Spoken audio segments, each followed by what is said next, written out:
I respected my dad and I didn't want to do that to him because it was just me and him. Yep. So I was like, if I leave him, I'm leaving him like in the lurch. At that point, I was like, I had my van, I had quite a big customer base, and I was like, this is the time. And it didn't come easy. It took me a lot to like, right, Dad, I'm going myself, and he's never spoke to me since.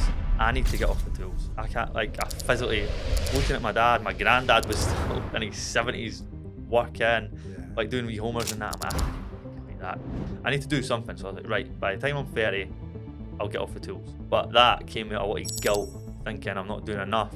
And it's hard to get that mindset shift to feel like this is the important stuff. I'm still feeling guilty for doing quotes, sales, like working in the business, whereas to shift that mindset again, to think, no, I should feel bad for doing all that. I should be working on it.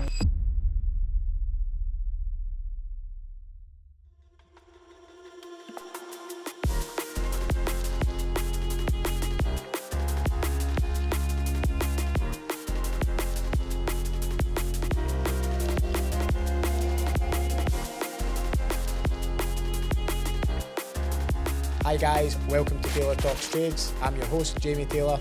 Thank you for joining me today, and remember to hit subscribe so you can help us grow the channel and bring you more episodes like this. Today we are joined by Shaun Dunn from SD Plumbing and Heating. Shaun talks about how he got started in the trade from being an apprentice, working alongside his dad, to eventually setting out on his own. He walks us through each stage of growth the business went through, the lessons learned along the way, and how he scaled SD Plumbing and Heating into a six-figure business. Let's get into the show. Welcome to the show, Shaun. How are you, mate? I'm not too bad. Thanks for having me, Jamie. Great to have you. I'll just go back to the start, mate, and ask you how you got into the trades. Well, it was kind of inevitable for me because my dad was a plumber, my uncle was a plumber, my two uncles actually, and my granddad. So for like a young age, I just felt like I was always going to be a plumber. I never really had any other choice, to be honest. In like summer holidays, I was always out working with my dad or my uncle or my granddad. So it was just what I always knew. Then when it was like third and fourth year at school, I started to get a bit bothered and wasn't behaving, and my dad pulled me aside. He was like, look, like, you're not just walking into a job here, you need to actually stick in. And I think I had that mentality that it was already set up for me. Yeah. And he pulled me aside. He was like, that's not happening.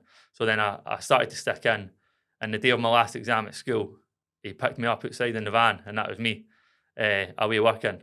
I always remember getting my exam results. My mum phoning me like, oh, you've got your exam results, and I'm already on site working. I'm like, I'm not bothered about my exam results.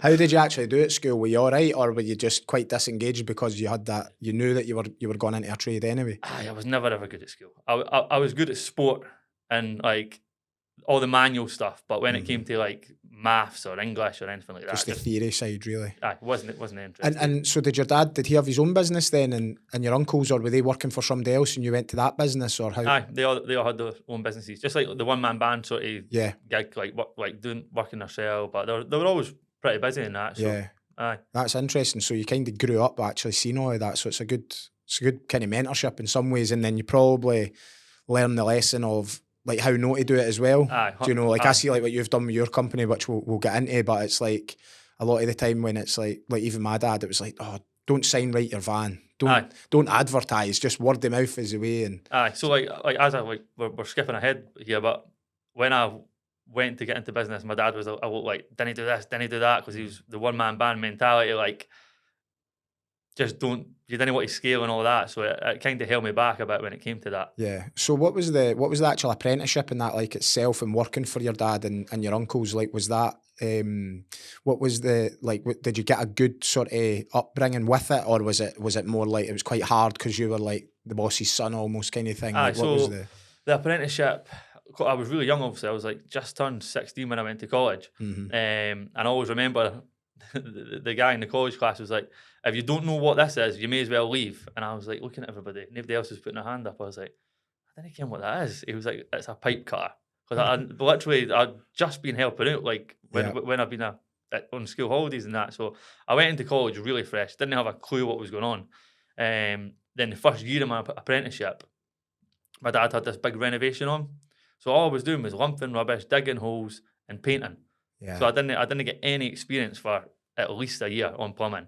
Then after that, again, I was just used for doing all the donkey work, really. Yeah. And I remember saying to him, like, can I not like bend a bit of pipe or solder just do something. And he was like, no, he just never let me take that step to actually do it, because it's quicker to do it yourself, basically. Was he just quite like controlling in that way, being like, I'll do it, it'll be faster, that'll make us more money, and then just... Aye. It's quite common that for apprentices as well. Like you probably need to go through like a couple of years of just doing that donkey work, and then you just get to a point where you're like, right, I'm not accepting this anymore, like, or I'm going to be a labourer forever here.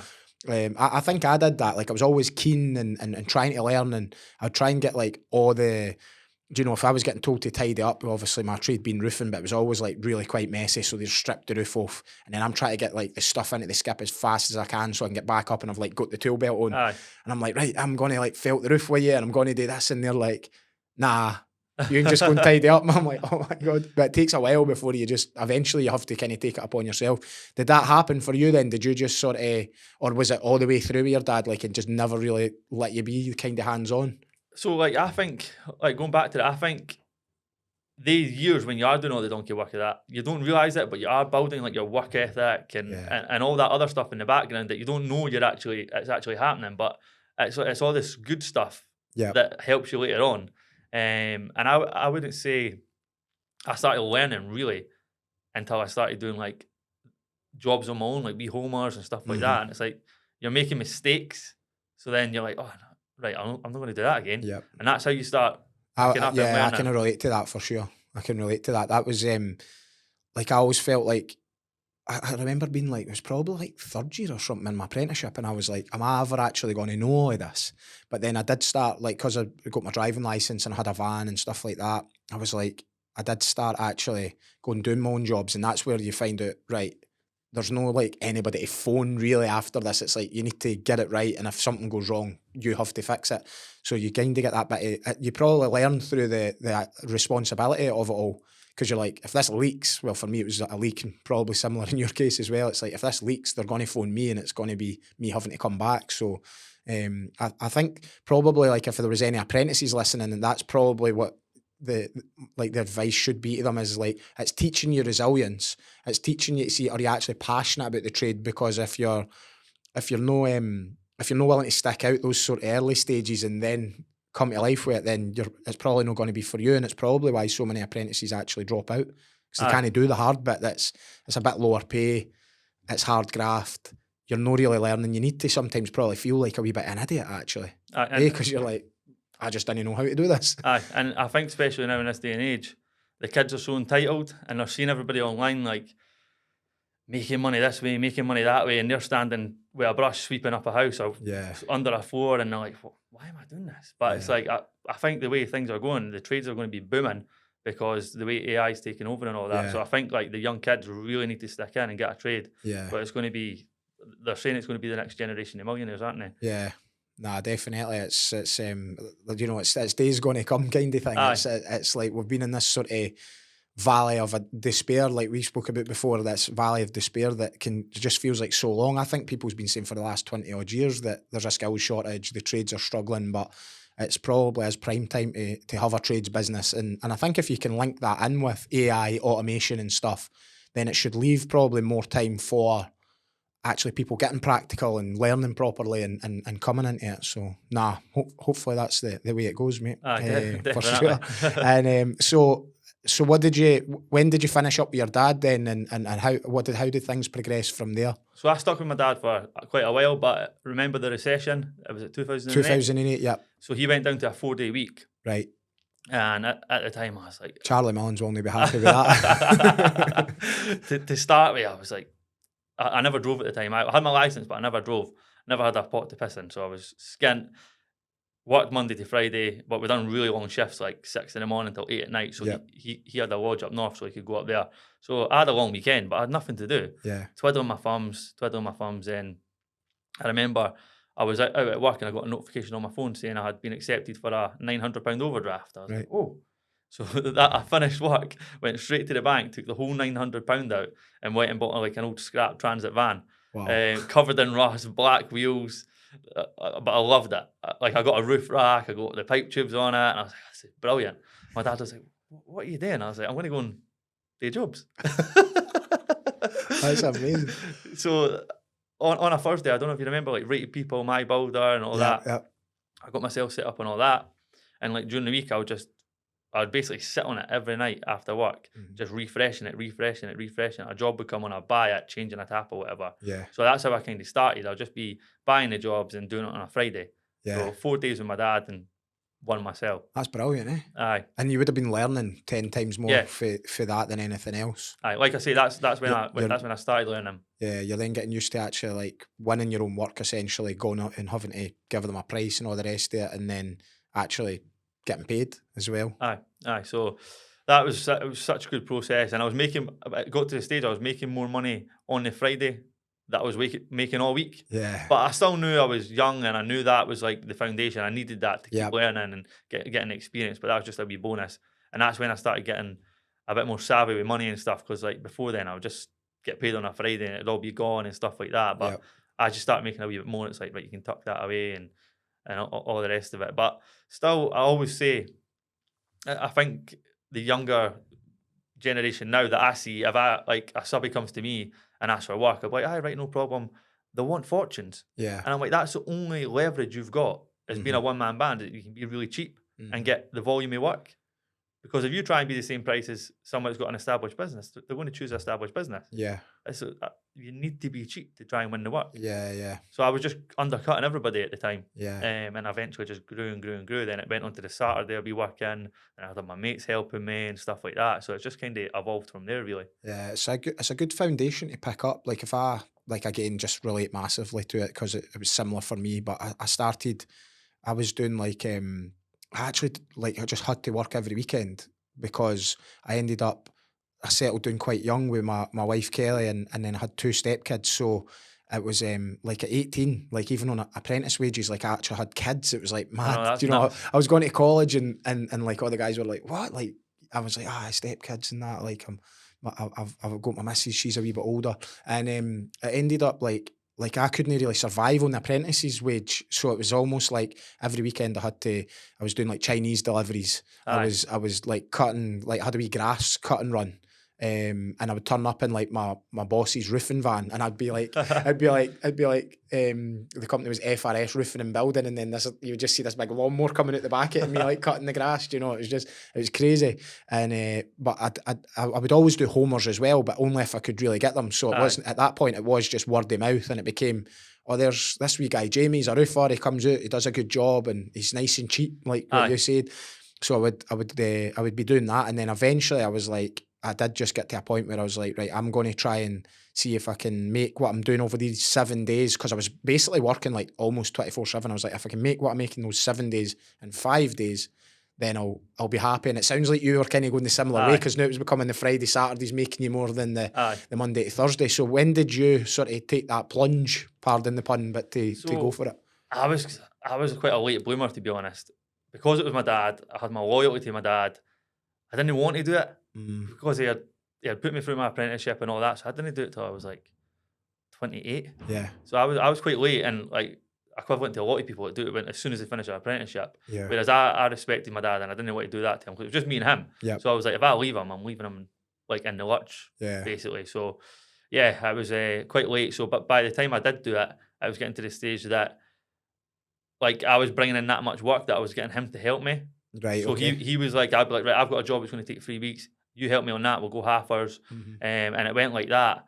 But I was giving him like half the profit of my jobs, and I was going on to his jobs, and I was getting wages again. And I'm like, how's this? I've just gave you basically half my year's salary, and on the last job, and you're handing me a few £100. And such I was like, a dad thing to do. Oh man. So like, and I probably should have done it a lot sooner, but at that point I was like, I had my van, I had quite a big customer base, and I was like, this is the time. And it didn't come easy. It took me a lot to like, I was in Dubai with my missus, and I was like, I just need to text him. I need to text him saying, right, Dad, I'm going myself and all that. A really sheepish way to do it, but it was such a big thing for me to do. So I done that, came back, and it just started rolling from there. What did he say? He's never spoke to me since. Really? Never spoke to me since, no. Wow. He's never met my kids. Nothing. Well, that's quite heavy. Like, heavy. How long's that been then? Well, 5-6 years. Well, you'd have thought he'd have got over it, eh? But, So that was quite a big blow as well. And especially when I first went myself, because it would be always the person I'd phone yeah. for a wee bit of advice. advice and help. And I never, stuff. so I just went myself, started my own business. Didn't have a clue what I was doing really. And I never had that person that I've been working with since I've been 16 to phone and ask like for advice. So it was quite intense. That's serious. Wow. So that's neither wonder you're a bit scared to do it though. At least you never said it in person. I don't know what I would have done. I got the reaction I thought I would get anyway. Yeah, that's crazy. I mean, like we spoke back and forwards, but I think he was just like that bitter about it. Yeah. Like for me, if it was my son, I would be like, right, egging him on and stuff. But it was just never... I think that could be a generational thing, because like if I think of my dad, he was really quite controlling with a lot of things. So he would be like, he did give me the kind of advice to say, you should start up yourself, get your own van. That's how it's called. But it would always be kind of on the basis of like, it would be something that would be quite helpful to him as well. He'd be like, because if you're not doing that, you can, like he did like concrete floors and would pour the concrete and polish them. So he was like, if you're not doing that, you can help me with the concrete and you can do that. And it was always kind of like as if I had this wee bit of a boss, even though I was starting up myself. And it was like, and he would be like, don't sign right your van, don't do this. And it all felt a bit kind of, it wasn't until I actually kind of made that wee bit of a break as well and went, look, I'm just going to do my own thing. Like I can't just take advice off of you because like you're my dad, I love you, but like I didn't really want to do what you've done, if that makes sense. So you were probably the same, like you're maybe looking at your dad and you're like, you probably had aspirations like me where you're thinking, I didn't want to have like just me one van and then like one apprentice working for me, or like he maybe just had a vision in his head that till the end of time it'll be him and you and nothing will ever need to change. But I don't know if there's just a like, because I feel like, so for like my stepson, he's like my oldest boy, but he's a qualified joiner now, and he's been working at Taylor Roos for a wee while. But he's worked with other joinery companies, did his trade, he's came in with us for a wee while. He's maybe going to go travelling to Australia, he might go to another joinery company, but I'm like, just go and like learn, enjoy it, like find what you want to do, and like, somewhere along the line you might start up yourself, you might do this, but I'm not kind of like controlling it or forcing it, if you know what I mean. And I don't know if that's just like just a generational thing where we're like, maybe we felt that we were a wee bit controlled and then now we're wanting to give the opportunity to not be that. But yeah, who knows? But what a situation to be in. It was just like, cause I done my apprentice, like it made me feel like I owed him. Yeah. If you get what I mean? Cause it put me through all that, and it's like, no, I've given you the apprenticeship, you can't leave me and all that. And it's like, and I understand that, because there is like, we've all been burned by apprentices where they don't stick it out and that happens. But yeah, well, that's one of them, mate. That's one of them. Don't know where we go with that one. But so basically, you've started yourself, you're out there, you've kind of lost your dad in the process, which isn't ideal. What then happens? So does the My Builder stuff and that sort of evolve for there? You need to get your own marketing, or are you using word of mouth, or what's... So luckily I got in my letting agents right just before all this happened, so I was doing bits and pieces for them. And I just got a big job that was going to last, like, it was a full flat renovation. It was going to last me like 4 weeks. And I was like, that's a good foundation. Yeah. Then I can just sort of build for there. The day I went myself, or the day before, I phoned my cousin. I was like, oh, how are you doing in that? I knew he wasn't working at the time. I was like, oh, I've just went myself. Do you want to come and work for me? He was like, aye, sounds good. He was like, when? I was like, the morning. And I was like, oh, so I picked him up in the morning, and that was it. Me and him just, he wasn't even a plumber either. He was just a labourer. Aye. So just me and him cracking on, and we basically lived in the van. We were in the van at 6 in the morning, and we got back at 7, 8 at night, 7 days a week for the first couple of years anyway. Wow, that's some graft, eh? You just need to keep, sometimes, even if I never had any work, I would literally just go out in the van, get a coffee, and I would sit on that rate of people, or I'd wait for the phone to go. Yeah. And before you knew it, you had a full day's work. Yeah. And I don't know how that worked, but I just I get that. I think that's so I know, like, so I was like that. I would almost, like, if it's probably a bit of a law of attraction type thing, but it's like, if I go out as if I'm going to get a job the day, then one will just come from somewhere. Whereas I know a couple of guys who have went self-employed in the past, and they've left the company I was with, but they started up themselves, and it was like, see, when a day they had no work, like, they would sit and play the Xbox. Aye. And I'm like, like that. I'll go and play golf. In my mind, that just doesn't make sense. That's just not who I am as a person. But some people want to go self-employed so that they can maybe do 4 days and then have the Friday off and just be in the pub or do whatever, which I've seen loads of like case studies like that. But for me, it was always about thinking, right, well, because of the nature of the trades, especially like roofing and plumbing and Reactive, heating, it's seasonal. So like when it's all there, you kind of need to take it. And when it dips down, you need to be finding it again. So I just think that I always was kind of driven by that feeling of, right, there's no unlimited work here, there's no unlimited cash flow, so I'll need to always be sort of proactively looking and pulling things in. But I guess everybody's different, just different mentalities. But I think that's obviously why you've went on to grow a successful business as well. And any of the ones who do, it's because they're always looking for the next opportunity and they're trying to make something happen rather than sit back and go, well, if a job comes in, it comes in. Yeah, like if you don't have any work, grab a bunch of leaflets and go and leaflet, or tidy your van, or just do something that's in the business. Sometimes just going, like you said, jumping in the van and going somewhere and, branded workwear on and stuff. You could go in for that coffee and somebody just goes, oh, like I've got a wee job needing done. Exactly. Like that is like literally how easy it can be. Obviously, as it gets a bit further and you start employing people and getting more people in, then the marketing becomes a bit more serious because word of mouth sort of runs out. Did I take it you found that as well? When did you get to the point where, so at this stage there, it's sort of you and your cousin, one van, 7 days a week, 2 years past, you said, when does that start to evolve where you go, right, I need a bit of help somewhere here, I need to try and do something different? So I think it was actually before the 2 years. We had one van and we were just at maximum capacity. It happened really quick, to be honest. Like I was just going self-employed to just like so busy. Yeah. So it was just nuts. And we remember it was at the Sheraton in Edinburgh. Yeah. Knocking our pan in for weeks. I said, Jamie, in the morning we'll go there, we'll get a steam room, we'll chill, and then we'll go to work about 9 o'clock. A nice easy morning. He took the van home to Livingston. I get a phone call at 6 in the morning. Shaun, it's like, what is it? I've just smashed the van. Oh, no. I was like, you are joking. So the nice easy morning that we were supposed to have turned into a disaster.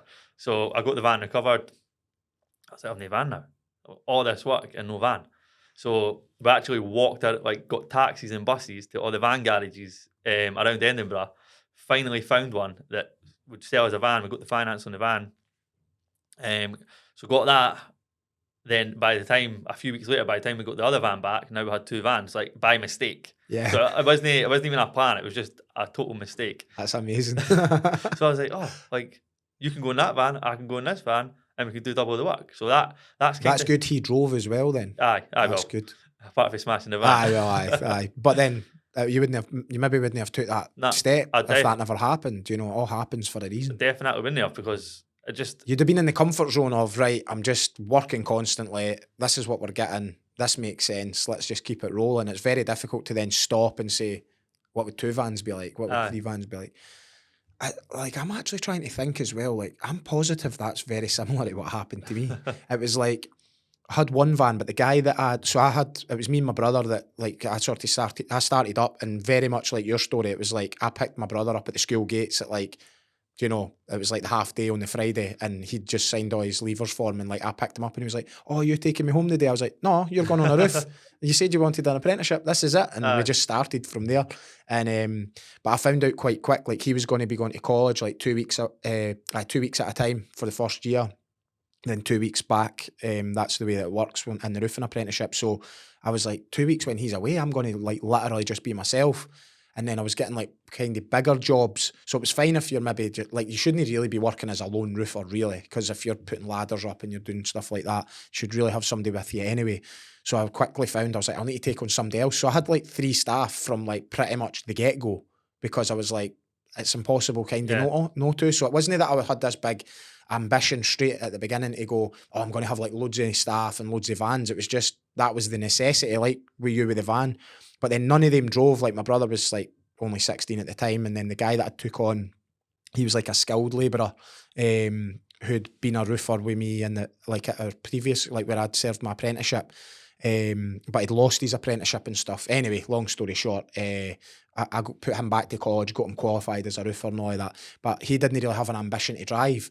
So I was like, things were just getting difficult, because the 3 years were on like it's probably a one-man job, but you need somebody just maybe footing the ladder. But there was 3 years there, and I'm like, 2 of them's footing the ladder. One's like, away getting something for the van, bringing it up, giving it to him, he's bringing it up. It's like 3 years doing like basically one-man job or two-man job. So I was like, I think at that point I was like, this is crazy. But then when my brother was away and it was just the two of us, it made sense. It was all right. But I was like, I'm paying my brother's wage. He's no here. I've got this guy with me. He's a wee bit more expensive, but he's just giving me a hand. And then it was like, I was like, you'll need to learn to drive. Like, we'll need to like get another van here or do something. And it took quite a long time to convince him, but eventually he did. And then so I got another smaller wee van that I could we could take another wee apprentice on, and then I would start doing that, and then I could leave them on a job. And then I'm pretty sure it was just as we made that step, I was like, oh, this is all getting a bit easier. It's now moving. The van blew up. It was like, it was like we just hired somebody else, and he took the van off the first guy.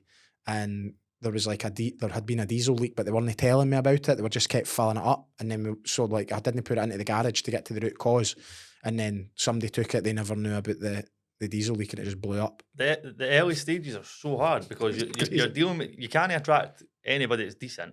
So you're dealing with semi-skilled if you're lucky guys. Yeah. You're dealing with old vans because you can't afford new ones. Yeah. I remember we had an oil leak in one of the vans, and anytime we parked on a driveway, we'd pull a sheet of ply out the back and slide it under the van so it would it's crazy oil the stuff you've got to do, eh? But you just can't. You're just dealing with what you've got. You can't. You can't afford all the fancy stuff. So you're just getting through it, going through the gears. It's crazy, and there's so many stories like that, and it's like it's interesting how though for you that van getting smashed then lead you to getting the second van. What was the kind of progression for there then? And at that time, like, what's going on in terms of your, like, I see your branding and that now is really strong. Like, did you have that then, or was it like the vans were unsigned written, or were they like, what was happening? So I just had SD plumbing and heating, then loads of writing. Yeah. On the first one, loads of writing. Like a million different services. Yeah, like, and I remember basically we do everything and anything. I remember seeing it from a distance and it just looked a big mess. Like you couldn't actually work out what it was. Yeah. Then I've always learned for YouTube and looking online, and I really looked into marketing, and it was just about, like, you didn't need all that on your van. It just needs to be bold. Yeah. What it is, and that's it. So I've got my first sort of design made up, but by this time I had the two vans, and I went to Specialised Signs and got the two of them done, and I mind picking the two of them up, and I was like, wow. Like I felt felt like I had a fleet. Yeah. At that point, I was like, this is amazing. Yeah. So that was the first point. I kind of thought, right, this can actually, it doesn't just have to be me. Mm-hmm. So I got that done. Then we took on my brother, but he was actually a plumber. He had worked with my dad as well. Right, okay. So he came on board. Then, yeah. Your dad stopped talking to him as well? Oh, no. Oh, no. So it just got easier. Now I've got my brother, I've got the labourer, and like we can do two jobs at one time. I was like, this is great. But then as time progressed, that's when like the admin and stuff started to get pretty difficult, because now you're trying to arrange all that, and you're working at a diary and WhatsApp, and it gets really messy. Then we got another heating engineer. Yep. So that was up to 3 years and an apprentice, actually, and then another apprentice. So I kept just getting busier and having to get someone else, and busier and having to get someone else, and I'd buy like another scrap van and have all the problems with that. But like we were getting there. Yeah. It was just really, really difficult. And then I think at that time, when you've not got any systems, processes, anything in place, you're just kind of winging it. I thought that was probably the most difficult time, the whole journey, to be honest. You don't realise that you're in it though. You're just all of a sudden now thinking, right, there's financial stuff here to do, there's admin to do, like this thing's growing like quite fast, and it's almost like it's a moving vehicle, but like how do you fix all the parts as you've actually just got to keep it running as well. And business probably becomes that all the way, to be honest. But no, so were you trying to like get these guys doing the work and then you were trying to do the admin? No, I was. Or were you just leaving the admin? Or what? I was fully on the tools as well. Yeah. So I'd be on the tools. I would be answering the phone during the day. I had a diary. I would write things down in the diary. Then at night when I got home, I'd look at all the stuff that I'd wrote down and try and then book it into like the next day or whatever. Yeah. But it was that like mad. I mind looking at my diary and being like, John Boiler Service. I'm like, who's John? No number, no nothing. I'm having to look through my phone for John and taking 20, 30 minutes to find the number. And just an absolute mess. Loads of post-it notes all over my desk, and just no structure to it, no time to do it. Yeah. And that's definitely the hardest time, just sitting there with a big mess, Yeah. trying to sort it all out. And my emails were just never cleared them once. It was just thousands and thousands of emails. And I remember sitting at my desk one night thinking, I'm only ever going to be as busy as the work I can take on. Mhm. So there's probably loads of work here. I've just not got the systems, the processes in Yeah. place to deal with it. There's no capacity really, like you were at max capacity with this because that system that you had then is a system. It's just basically in your head and all over the place, scattered and post-it notes and stuff. How did you solve it then? What was the? So one of the turning points for me, I done a business coaching call Yep. with a woman called Rachel Oliver. Mm-hmm. It was £500, which at the time I was like, it's a lot of money for like an hour's call. Yep. But my head was bursting. Felt like in a hole, weren't making any money. I just felt a mess. Yeah. I was like, I need to do something. I can't keep going like this. So jumped on the call with her. She was like, what's the problem? I was like, it's the admin. The admin's the biggest issue. I can go and fit a boiler. I can go and do a bathroom. I say the admin is just drowning me. I feel like it's stressing me out. I'm sitting till 11, 12, 1 in the morning trying to book in jobs and all the rest of it. She was like, have you thought about a VA? I'm like, yeah, but a VA, it needs to be all sorted before you go for a VA. They're like, no, it doesn't. They'll sort it for you. I was like, well, really? She was like, yeah, of course they would. Oh. So she passed me on to a VA, got in touch with a VA. I was like, this is a mess I've got. And they're like, right. I had to like give them all the logins and stuff like that, and like they sorted my emails out. Like, it took time, but Yeah. eventually they got it there. Then about 6 months later, they had it all running a lot better than it was anyway. So it was a bit more systemized than the chaos it had been before. They're answering the emails, they're answering the calls, and like, I was just freed up my time again. Yeah. Then work on the business. So that was the key turning point in my business. Wow, that's crazy. And then what happens from there? What was like the rewards for getting the VA then? Did that free you up to do more? Were you being able to take on more work then? What was the next step? Yeah, so again, I was just in that mindset. I never even thought about sort of getting off the tools at that point. I'm like, right, perfect. I've got more time to like jump in the tools, get more jobs done and stuff like that. So at that point, are you thinking like most of us trades guys that usually were like, the more hard work I do, like the more I'll make? Whereas like we probably got a turning point at some point where we think, right, that's only ever going to keep you in one spot, and then you kind of need to pull back. So you went back into that and thought you'll do more of that. What happens then? Do you hit the same cycle again or something? The mindset shift for me, I've got a prosthetic leg. Right.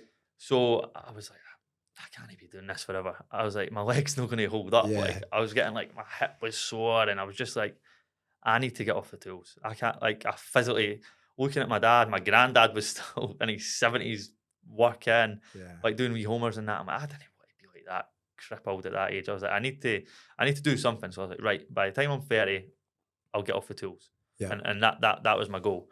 So 30 come, I was off the tools, just doing all like running the business. But prior to that, I would just do like 1 or 2 days a week in the office. So it was like a gradual thing. Then 30, I got off the tools, and that was a huge turning point. But that came with a lot of guilt, thinking I'm not doing enough. I had a home office at the time. I'm standing in my kitchen having my lunch, and the boys are at work, and I'm like cheating everybody because I'm not putting in the work. And it's hard to get that mindset shift to feel like this is the important stuff. And what we talked about the other day in our wee group, I'm still feeling guilty for not doing quotes, sales, working in the business. Whereas what I've learned for last week is I really need to shift that mindset again to think, no, I should feel bad for doing all that. I should be working on it. So it's just mindset shifts all the way along every time it's just another ceiling, and the business is capped, and it always comes back to us. It's like, what part of this am I no getting? And then when it clicks, you just go through that ceiling and you're at the next one, but then you hit another one. And for me, I think it's almost like, I always can try and relate it to something, but it's maybe like, you're not really, like, if you stick in that sort of on the tools mindset, then you're not really going to get your business over £1 million. Like, it's just not going to happen. So as you free yourself up from that, and you think, right, I'll need to sort of pull back and come off the tools, you go through the million, then you go, right, how am I going to get it to 2? And you're still feeling guilty. You're still trying to help out in as many areas as you can and work in it. But you just keep getting taught the lessons until you learn them. And it's like, you need to work on the business. You need to work on yourself. You need to become a better leader. You need to be able to get other people to do it for you. You need to delegate. And, we're usually, this is all stuff that we never got taught anywhere, really. Yeah. We maybe got taught some lessons along the way, but the reality is in school, they're not telling you anything like that. You work for whoever you do your apprenticeship with. In your case, it's your dad. He's no somebody who's ever really had like a lot of people working for him and how to delegate. So you don't learn it there. You maybe see it if you're working in a bigger company, but it's like there's so many lessons, and like we covered in our sort of inner circle group that you're part of, is it's mindset, identity, and then it's really empowering others and seeing like, how do you build a system and a team that can just get you that leverage that the business ultimately can just operate without you, which we shouldn't feel guilty about. But until we stop feeling guilty about that, we'll not have it. Yeah, and it's because we block it. Yeah, you don't know what you don't know. Yeah. And even the other day, and I've been reflecting on this quite a lot, I never knew that I should not feel guilty for not working in the business until you all were like, "No, it's the opposite." And I'm like, "Oh, it is." Yeah. And back then as well, when we first started, there wasn't all the coaching and as much help, and it wasn't all out there on social media like it is now. I think now people take the advice, watch a podcast more, watch YouTube, go to the networking events, pay for the coach. Mm-hmm. I think that's so important. That's what's propelled me massively. Yeah.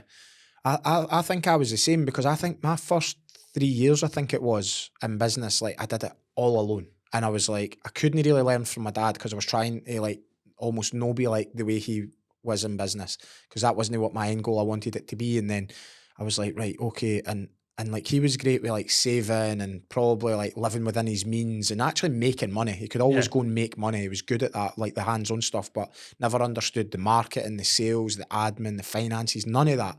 And I was like, I just had an interest in that as well. I was like, I want to be able to do something different.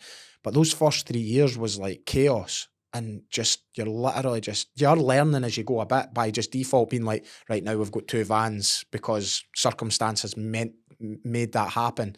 Right, okay, right, how do we do this? Because I was even on the second van thing, we were talking about that earlier, like you smashed, your cousin smashed the van, so you had to get another one to cover, and then you now have 2. I got to a point where like I was trying to drop the guys that worked for me, so like my brother and Brian at the time, I was like try to drop them on a job, then I would go away and price a job, but they're like left there with no van. So I was like, obviously I need a second van, this has to happen. Anyway, but those first 3 years was mental. And then it wasn't until I actually went to like a networking event and I realised, I was like, who are all these people? Like they're all kind of in suits and all of that. And it was like, it was like accountants, financial advisors. There was a business coach there actually. There was like trades as well, so there was like joiners and there was a spark. There was like website developers or website designers. There was like mortgage advisors, all this type of different, like quite a varied group. And I was like, right, okay. I was like, almost like that you don't know what you don't know thing. I was like, I didn't really know like other businesses kind of existed, because you're stuck in your own wee bubble of this is a trades business, that's that. So like, is that opened my eyes to going, like they're saying to you, like, have you got a website then? And I'm like, no, I'm just like Facebook page. Yeah. And then you're like, oh, so I need a website. So you realise, right, now I know what I didn't know, but like, how do I do that? And then you're learning that next step. One of the frameworks we went through actually last week at our masterclass day, but it was like that 4 steps of unconscious competence. It's like, step 1 is you don't know what you don't know. Step 2 is now you know what you don't know. Step 3 is, right, actually figuring out, right, how do I do it? But you got to concentrate really hard. And then step 4 is when you just get to autopilot, where you're just, whether it's been, for us, we'll have learned marketing, sales, admin, finances, leadership, all of these things that comes with running a business. It's like when you can do all of that on autopilot, you've mastered all of it, but then there's almost another ceiling every time to go through. But ultimately where I was going with that was when I met my first sort of mentor, he was like, you don't own a business, you just own a job. That's quite a hard pill to swallow. It always is, and like I'll say it to you or any other clients that I'm working with or anybody in the trades who comes to me for advice. I always just say, that's what I got told, so I'll tell you the same, because it actually hurt and it made me change. Yeah. Because I was like, I want a business. Like, I didn't want somebody saying I just own a job, because I think the ego there at that point kind of gets you going. But then later on, you actually realise you shouldn't be feeling guilty about having a business that runs without you and is profitable. I know. But there's such a negative look on people having a successful business that's profitable. It's almost like, no, you're not allowed that. Especially in this country. Yeah, and definitely. I've said that lots of times in terms of, like, I don't know if it's a Scottish thing or if it's just UK wide, but like, you go over to America, it's like they love business, they love people like doing well. It's like quite celebrated, unless that's just us looking for the outside in. Maybe it's not like that when you get there, but no. So that I can relate that that's a big turning point. And then I actually knew, I was like, right, I don't know how to run a business. I've had one for 3 years, but it's basically I just own a job. Now I need to learn all of this stuff. Again, marketing, sales, websites, ads, all, like everything, like how do you actually hire people? Like, I think a lot of trades guys or self-employed trades business owners, like, don't hire admin staff because, like, they just don't know how to. Because they're like, right, I know how to hire a guy who can fit a boiler, right? I can deal with that because I've done it, I can tell him. But when it comes to actually hiring somebody who's going to do like your admin and your finance, and you're not really that sure with it, you're like, right, I need to lead them now. And that's where it all probably starts to change a bit. So where did that bring us up to then? So you were... So another turning point for me, I was going on about the coaches and stuff like that. Yeah. That was when Trade Mastermind came on the scenes. And I remember seeing him on YouTube. And Joseph Valenti. Joseph He's been Valenti, on the podcast. Yeah. I mind seeing that, and I was like, that looks really good. I'll go down and try and learn something from there. Yeah. I think I had the V8 at the time, but it's still a mess. Yeah. I went down there, and it was like we were all in a big classroom, probably about 30, 40 of us. He's at the front, like, telling us all the bits and pieces. And I was speaking to someone, I was telling them the problem I'm having with the diary, and they're like, have you not got a CRM? What's a CRM? Yeah. A customer database. I was like, no. Then he recommended Tradeify. Yeah. And I was having a huge problem with cash flow at the time. Mm-hmm. And Joseph Valenti was like, just double your prices. Double my prices. That's such a Joseph thing to say, isn't it? I was like, I'll have no work. And they're like, just everybody else was like, yeah, just double your prices. At that time, I was doing a call out for like £50. Mm-hmm. I was driving up the road, I can't double my prices. And I was like, you know what? I'm going to just do it. I'll get the CRM, I'll double my prices. And the other thing was get card machines, and that'll help with cash flow, getting the money on the job. Monday morning, double my prices. Hi, can I get a boiler service? I was like, yeah, that'll be £100, please. Yeah, no worries. What? You sure? I can do it for half that if you want. So that was again, that's just an artificial ceiling. It's just in your mind. Yeah. It's just in your mind. Do you know there's a place in the market for everyone? Exactly. Like the guys who are 50 quid, they'll still get them at 50 quid. But some people, the one who wants to pay 100 quid, there maybe even be somebody who would pay 150. It's because they want service and they want the quality that comes with it and they want the paperwork ought to be right. The one who pays 50 doesn't care. They're just trying to get compliant and no more. Yeah. It's probably like an accountant as well. Like if you see your accountant once a year and they just sign a thing off and go, there you go, that's your kind of tax return or whatever.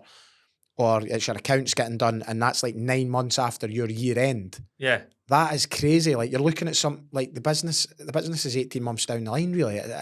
It's madness. Whereas if you pay an accountant more, they'll do your management accounts and then you've got actual usable information. So it's like, you know, it's always the way. If you pay cheap, like you're just, that's not possible to get a better sort of higher end service. But you need to know. Yeah. You need to know that stuff to then reach out and get the help. Because like when I had the rubbish accountant, I never knew that there was good accountants out there or there was a different way of doing it. Yeah. I just thought that was the way. Yeah. So it's the big takeaway probably for me listening to you is just always try and like realize like what is it I don't know right now. Exactly. And then once you learn, like just like because you went up the road and changed that on the Monday. Yeah. And like when you've been working with me, anything I tell you or I kind of draw out of you and I'm like, look, that's like what's the next thing you need to do and we'll get it ironed out and we'll put it down as a goal. Like you go away, you get it done, you come back, you're like, right, I'm ready for the next thing. Yeah. And I think there's so many people that will hear the advice but no take action. But I think when you kind of be vulnerable enough to go, right, I don't know what I don't know here, help me know what it is, and then you see what the next step is and then you just go and take the action, you're then just moving. You can't do anything more than that. All you can really do is just keep learning as you go, but taking action to the next viable step. And I'm always a big believer in, like, if you make a decision with information you had at that time, and it was the right decision at that time, obviously always in hindsight you can look back and be like, oh, I probably shouldn't have done that, or I should have done this, but you only learn that by hindsight. So you're better off deciding, sort of calculated risk, but decide, go in that direction, and then if it's not working out, like, you just adapt. Anytime I've made a decision in my business, I always think, what's the worst that can happen? Yeah. I end up back where I am now. That's literally, if you take a jump, you hire someone, it doesn't work out, you just end up in the same position you were. So what's... Yeah. That's what I've always said. Yeah. Every step of the way.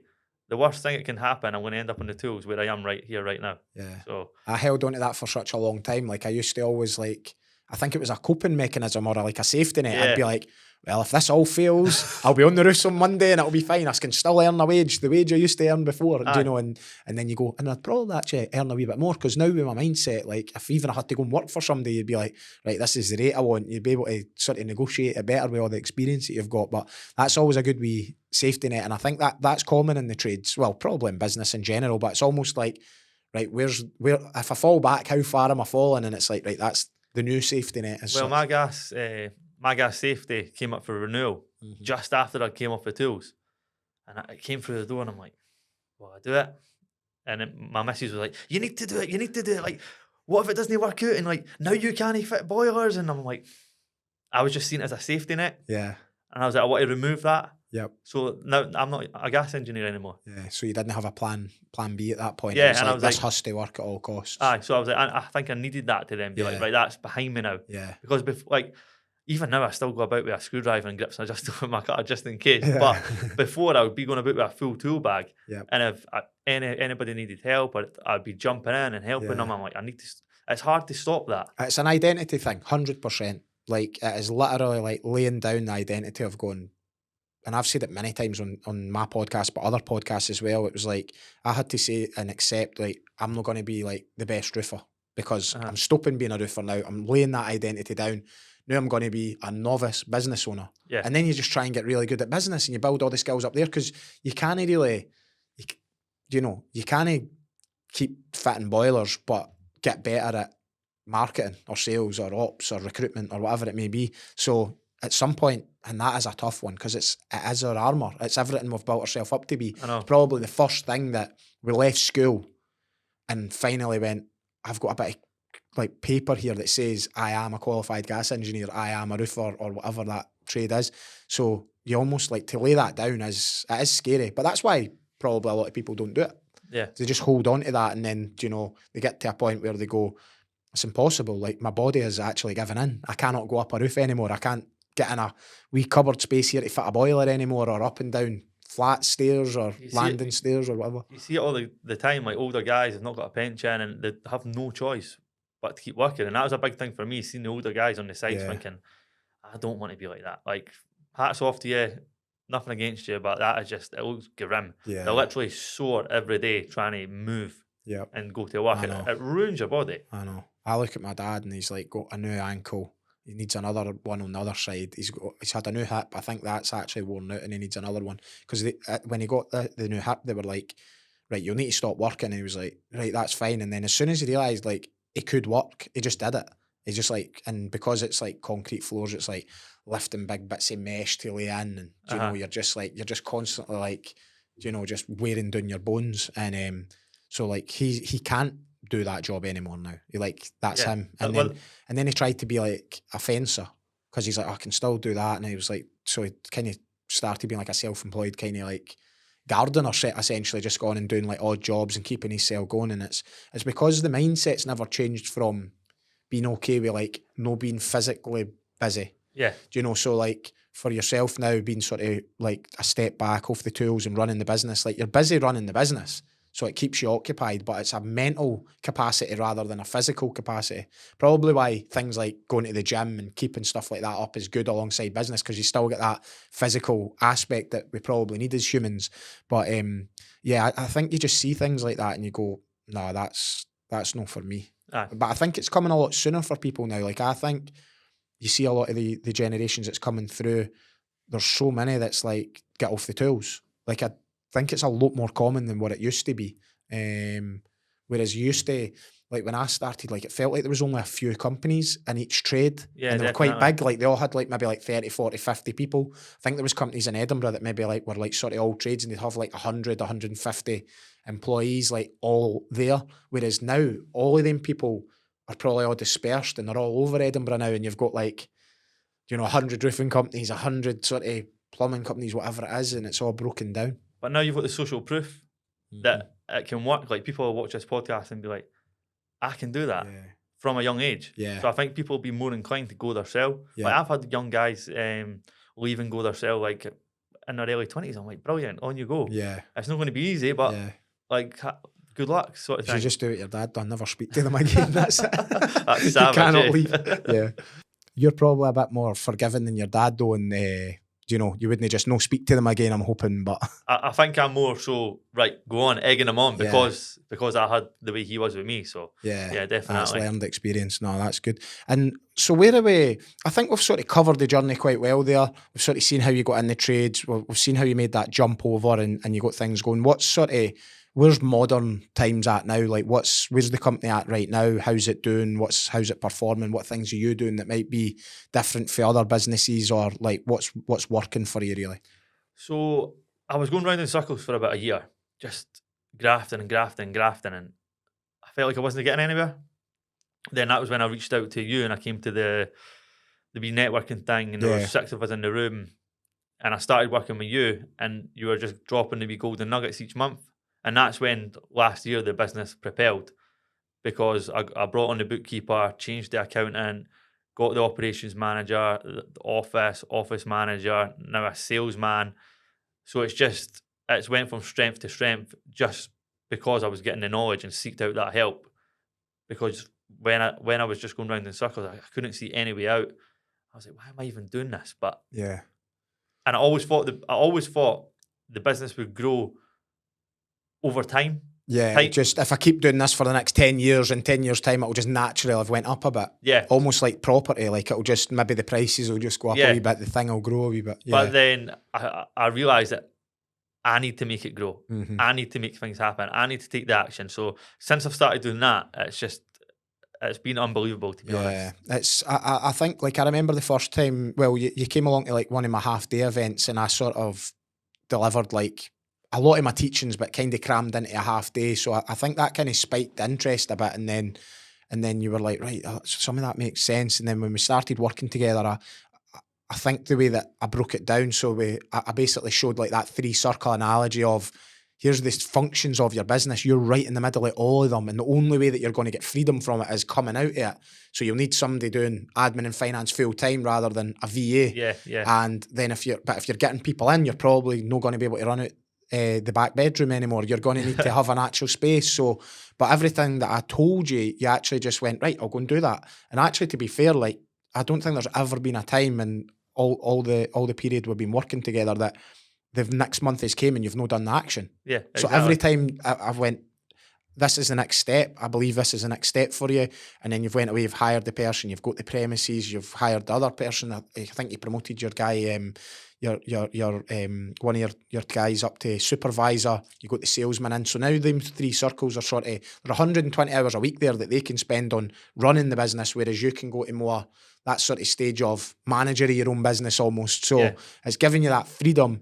And now we're just on that journey to go, right, how do you go to the next level of business owner, investor, and sort of philanthropist, or whatever you want. And we've got a bit of I think sometimes just seeing it as a framework is probably quite helpful. And even when I'm like working with you guys and the inner circle group as well, like even when I draw the things out again, it all registers in my mind, and I'm like, where am I at with all of this as well? You know, and it puts a good accountability on me to go, is there anything I'm missing? Is there any bits that so it's like relearning as I'm teaching it. And then actually, I think now what it is I'm starting to see that there's probably a bit of a proven process there. Yeah. So like I'm seeing guys like yourself come in, other clients that I've had, and they're going for here, and then they're taking them steps, and then their business is growing. And it's not just probably the all right, it's great to do over $1 million turnover and get up over 2 and all of that, but like what's happening to the individual during all of that? Yeah. Because it comes for like my point in time where I got the business up to that sort of level and then it was really profitable, but like I was like deteriorating health wise. I wasn't like doing anything else. So I think the way that we're working together is very much about how do we keep the balance in with growing the business as well. And it's because it's easy for somebody to say, right, I've got this big business, but actually, well, how are you as a person? Are you like, are you seeing your wife and kids? Are you making time for friends and family or like whatever your hobbies are or anything that's out with that? Are you actually looking after yourself, sort of, even that spiritual side? Yeah. You know, we spoke about it and it's like, it's not the norm for trades, but I'm like, look, get the yoga in there, get the meditation in, get the journaling in. It's like those things like stack up. They Massively. really help because let's face it, every day, no matter what level you're at in a trades business, every day there is fires getting put out, whether you're directly putting them out in the early stages or you're putting them out at a higher level, they'll always sort of be there. So until maybe the thing fully operates without you, your reputation's at risk every day, your cash flow's at risk every day, and you know, you've got to have the tool set really to be able to deal with that. But I think it's amazing the progress that you've made in probably such a short space of time as well, and it's just by knowing. Yeah. But even before like you came and worked with me, it's like there's been signs before that you've went and like learnt off, say, Joseph or the lady Rachel that you mentioned. It's like I think there's a big there's a big thing about that, like just being able to sort of ask for help. I think a lot of trades guys in general were just like, no, I'll figure it all out, I'll work it all out myself. Stuck in their ways. Yeah. Like, this is the way we do it. Yeah. And that's something, like my dad was always like this. We're doing it this way, that's the right way, and that's it. Yeah. Whereas there's always going to be another opinion, and sometimes it's better, or you can take a bit of that opinion and use that. Yeah. And back to like being successful in business, it's about being successful in all areas of your life. Yeah. And the personal development as well. Like you say, there's no point your business propelling, but you're away down there in the gutter on like burnout. Yeah, and that's what I actually did, and that's why I probably find such a passion in working with guys like yourself and any other of my clients. It's really like, how do I make them avoid that? Do you know? And when I'm like teaching you guys, I'm telling the stories, it's like I'll be saying, right, this is where it all went wrong for me. This is the bits that I made the mistake on, so that you don't hit that. You know, because there's nothing quite like lived experience. But if you can take a wee couple of dodges around the game patch, you know, and if you can, I think, like, again, you said it best, but it's like, if you don't know what you don't know, then it's good knowing that burnout can come from this. And if you run your business in a certain way, this is where it'll end up. And you can almost see where that cliff edge is. Being able to see that sort of roadmap and then do something to avoid it, I think is it's just super beneficial. But even just having the networking that around you as well, surrounded by other business owners, people that have done it, and then you're just learning all the time. Yeah, and taking it all in, and both personally and professionally. Like even the other day, I was talking about being present with the kids, and that's a massive thing I'm trying to do at the moment. And I feel like it's just I'm giving my mind that mental break. Yeah, instead of like try to play with the kids and work at the same time. It's like I can leave work for 2 hours, and spend time with the kids, and grab it after that again, and go back to it. And half the time, you're lucky if like 2 or 3 people's phones you and text you. It's just you're just so reactive to it. And it's probably a lot of that comes from the early days though, where like you had to jump to everything immediately, and you had to like, you know, if I don't reply to this inquiry right now, then we'll not get the job. But things change, and I think a big part of the identity as well is that like we really feel like we are our business, because at the beginning we are, because it's like, you know, your business was you. It was like, if you weren't there, then there's nothing to it. But as it moves on, your business becomes its own entity, and you're your own person as well. And you need to be able to separate the two, and then it probably takes a lot of the emotion out of it as well. Because the thing is you scale up, like you're going to get the odd bad review because your team maybe dropped the ball somewhere, or they took on a customer that maybe you wouldn't have took on back in the day, and that's ended up being, all right, this has went a wee bit pear-shaped, or one of these processes hasn't been followed, and like just things like that are going to happen. Or even when as I got bigger, you know, there maybe be people who'd worked for us, and then I see them leaving, and I'm like, oh, they wouldn't have left if I was there. But I'm like, but the business wouldn't be where it was if I was still there. Exactly. Try to just keep everybody and be like, no, I didn't go, and this stuff. Like sometimes it's just, you kind of need to not let it go. I'm not saying let it go, but maybe just release it a bit to go, look, can this business go and survive without me? Can I go on holiday for a few weeks and it be fine? Then that's a test. Or then you go, right, could I be out it for a month? You know, could I be out it for a few months? And all of that comes with an identity. And as you mentioned earlier, it's removing guilt. Like, why should you feel guilty about that? Whereas you already explained you did 7 days a week for like 2 years, 24/7 almost. So like, if that upon everything else that you've done isn't enough to go, I shouldn't feel guilty about having a profitable business that runs without me, then I don't know whatever would make it feel right, if that makes sense. On the vision, I done a vision meeting last week with all the guys, just sort of explaining to them where we've been, where it started and where we're going. Yeah. Because half the guys that work for me don't even know that I was on the tools or what happened. So I put wee photos of me up on the tools and stuff like that. And I was like, guys, I put this business before my own family most of the time at the beginning. So I need you to respect it and understand that, rather than just thinking like walking all over it, no turning up on Mondays and stuff like that. And it was really well received. And I was like, that's on me, because I've never shared that with them before. So it's just about making people understand. And it's good. I think you get more respect if people know you've been there and walked in their shoes. Yeah. Because if they don't know it, and it usually happens, like, you probably get to a point where you're down the line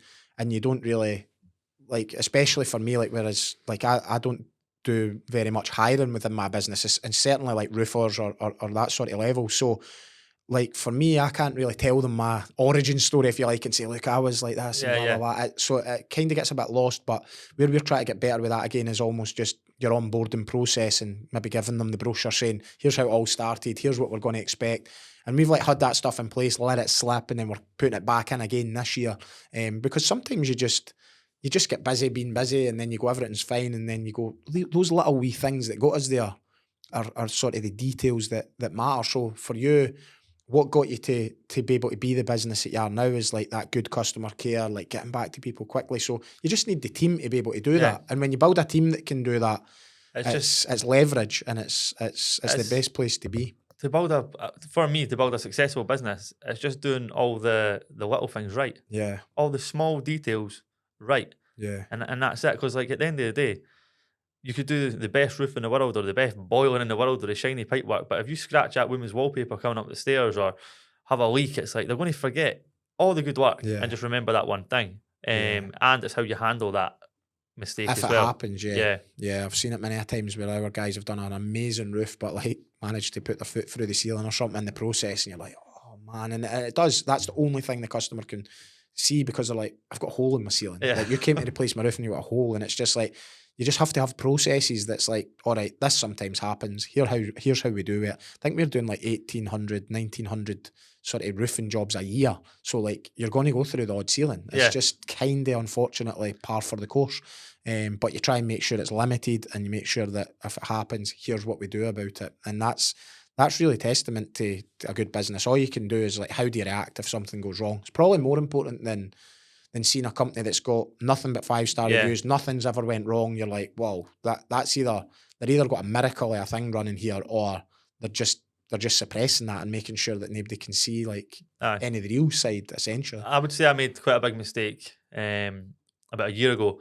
I was going out and selling people the dream. Also, you need to do that to a certain extent, but I was like, we're never going to miss a beat. It's like, we're amazing, and like I was overdoing it. Yeah. So then when we were making mistakes or something was happening, they were double down on us because like, you said this wouldn't happen. Whereas now I'm like, things do happen, but it's about how we deal with them and stuff like that. Yeah. So you can't promise the world then. That communication's massive, and it's almost like you're always better under promising over delivering. Yeah. So if you make them aware of that stuff and none of it happens, they're like, wow, like nothing went wrong at all there. Like, and you see, like I've seen so many of your 5-star reviews, it's like, can't fault them anywhere, do you know, because it's like, actually for them the start of the process to the end, everything went so well. We spoke recently about as well, like we've got like what's called the tailor-made experience. I think you're going to put something in similar, like to name your process from A to Z, like what a perfect run looks like, but also in there you've got, if it goes wrong, this is how we get it back on track, and then we move it forward. I think when you've got something like that, that becomes like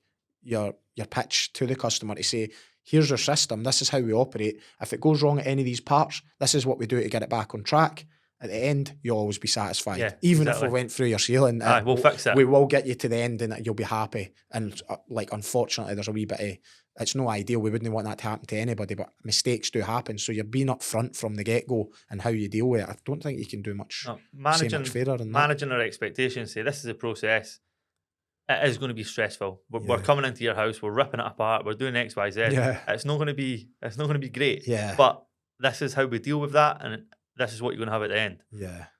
So I think that's all you can ask for. And sort of heading forward, what's on the horizon? What's the plans for you and the business? So the end game is have the business completely running without me. So the next 3 months, I thought hiring one sales guy would be enough to do my role, but it turns out I need 2 people to do all the sales I was doing.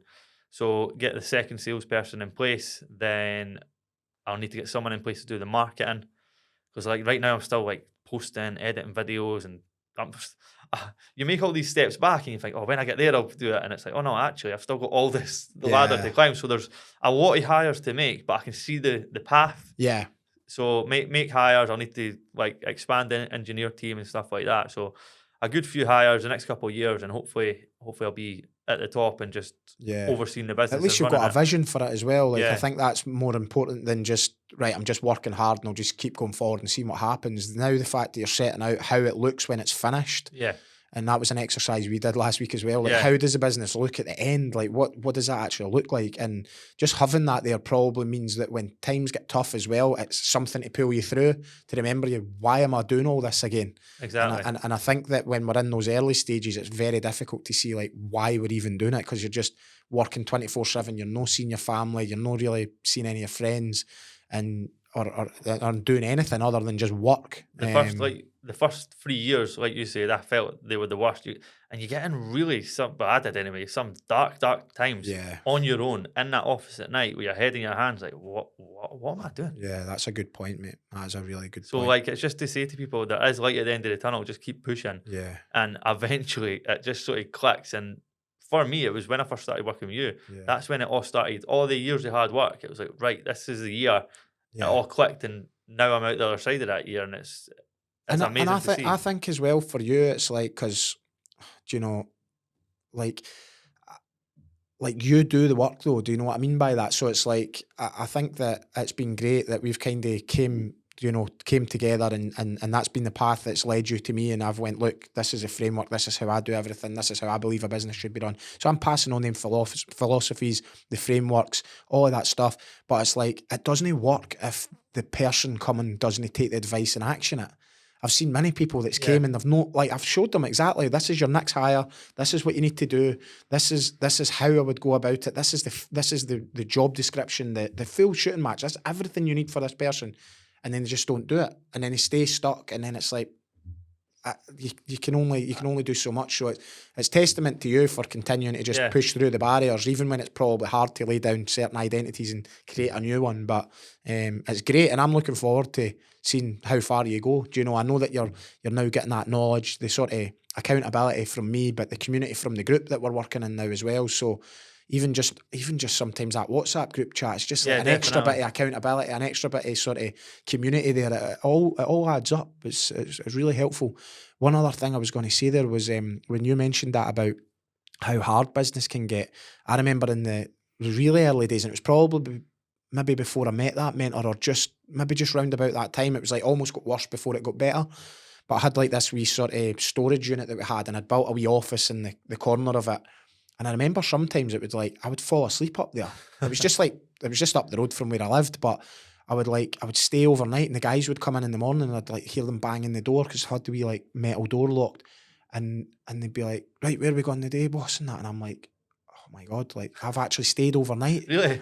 Like, seriously. And it was like, do you know, I was probably like looking at my phone, and I'm like, oh, I must have fell asleep. And like, it just became normal. Like, you know, Kelly probably was thinking, is he having an affair or something? I'm like, there's absolutely no chance. You know, I'm just at work. But it was like, because I was working all day, and then I was like sitting and I was quoting all night, and I was trying to like be like, how do I make sure this team's going to be efficient when they come in here tomorrow? I need them to go to that job, them to go to that. And it was just so much. And I think for so long I just didn't ask for help. All I needed was an admin person. But I just didn't know how to hire them. Aye, that's by just far didn't been the know. darkest, hardest time. The Yeah. first 3 years. I mean, the first year's probably all right because you're just on the tools having a laugh with You the boys. probably aye. But it's when you start It's when the hiring. responsibility comes in and you go, shit, it's not just me. I'm in charge of making sure they've got wages, they've got work to come to, the customers are happy, the accountant's chasing me for stuff, like the suppliers are now chasing you for money. Like there's a lot of responsibility there. So you go through it'll be quite good to have my own business day, boom, like wow. And I remember as well, like there was a couple of nights where I was like, right, I'm just going to need to go to a drive or something here, and I would be like, because I didn't want to go home because I felt so broken, felt like I was failing so much, and I just was like, I couldn't even switch my brain off. So I was like, if I go home, like my wife and kids just going to be like, what is wrong with you? And I would go at these drives, and it's so sad to even say, but it's like I just can't really identify with that person anymore. So it's as if I'm speaking about somebody else. But I'd be driving along, and I was like, I knew I couldn't kill myself or that. I would never do that to my family. But I was like, if I just like run into a tree, like nobody's gonna know that I meant it. And then I'd be like, see if a lorry like just smashes. I was like, that's a better one. If a lorry smashes into the side of me, wipes me out, that'll all be over, and nobody could blame me. And I'm like, wow, imagine getting to that level. And I feel sorry for that man looking back. Do you know, I didn't really quite identify with it now because I'm like, it was so long ago, and it was like my mindset's changed and evolved so much since then. But it's just like, if anybody is listening and they're getting to that place, like just reach out and ask for help. 100%. Like, and it doesn't need to be like, I'm not saying like, oh, like go and get a mentor or go and do this, or like, it's just like, just speak to somebody and say, like, this is how I feel about this. Like even another tradesperson that's in it, they would probably go, oh, I'm feeling the exact same way. And do you know, even if it's a networking event or anything, there's places you can go and just like actually just say like, this isn't right. Like, because me and you both been in this boat, and I've had, I don't know, 100 and odd guests on now. Most of them were in a place where they just didn't know how to run a business, and they didn't know until they learned. And then most of them, like, they learnt off of somebody. Nobody's really figured it all out themselves. So I think on that one, it is just a case of like anybody who is listening, like, I've heard it for both of us how hard it can be. Like, just reach out and just get that wee bit of help, because you're no an idiot for no knowing. You didn't learn it in school, didn't learn it in your apprenticeship, didn't learn it really until it's hitting you in the face, and then you're like, I've got something to learn here. But we'll finish on that, mate. Perfect. I wish you all the best in the future. Been great working with you so far. Great having you in the day, hearing your story, and just looking forward to seeing where you go. Thank you very much. All the best, my man. Cheers. Thank you. Well, guys, thank you for watching to the end of this episode. As always, remember to subscribe and leave a comment down below to let us know what you thought, and I'll see you on the next one.